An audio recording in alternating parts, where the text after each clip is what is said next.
Okay, now we are on FIF.B.6, rate of change. We are trying to find the average rate of change for the following functions and intervals. This is really important to know what this means. But before we start, let's talk about what we're looking for and why.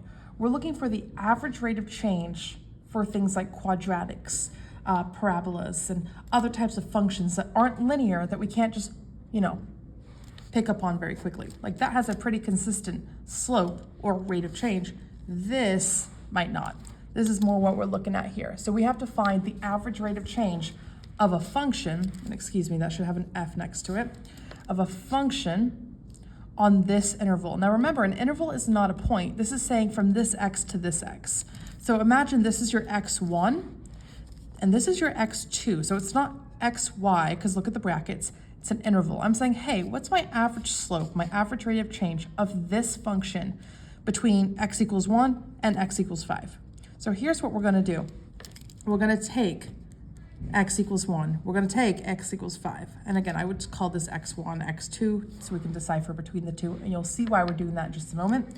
And we're going to plug in both separately. We're going to figure out what happens when I plug in 1, and we're going to see what happens when I plug in 5. Okay, so I'm going to take this function, so 3, and remember we're replacing this x, in this case with 1, squared, plus 6 times 1 minus 2. I'll separate them out here so it's a little easier to see. I replaced the x with a 1, so now I'm going to solve and try to find, in this case, my y1. Okay, you might be noticing what we're doing here, but remember PEMDAS, exponents first. 1 squared is just 1, and then 3 times 1 is 3, plus 6 times 1 is 6, minus 2. And we're going left to right, so 3 plus 6 is 9, minus 2 is 7.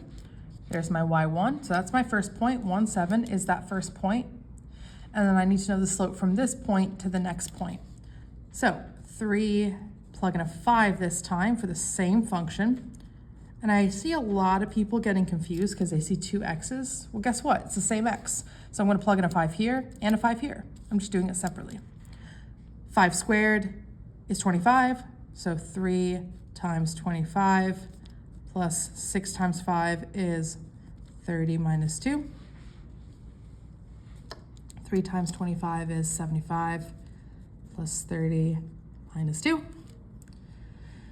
75 plus 30 is 105. 105 minus 2 is 103, so we're left with y2, because this is our x2, y2 equals 103. And we are going to use our slope formula, which is, or rate of change, same thing, y2 minus y1 over x2 minus x1. We're going to use this equation. My y2 is 103 minus my y1 is 7. My x2 is 5, and my x1 is 1. Okay, and don't forget, you will get a calculator here, so just use that if you're feeling shaky. But 103 minus 7 is 96. 5 minus 1 is 4. And then 96 divided by 4 is 24. So 96 divided by 4 is 24. Remember, slope or rate of change is indicated by m. So m equals 24, right? Because 96 divided by 4 is 24, and that is my answer. Okay, and you're doing the same thing for all the other ones. You're just plugging in each x, finding each of your individual y's, so that way you have the data you need to use your rate of change formula.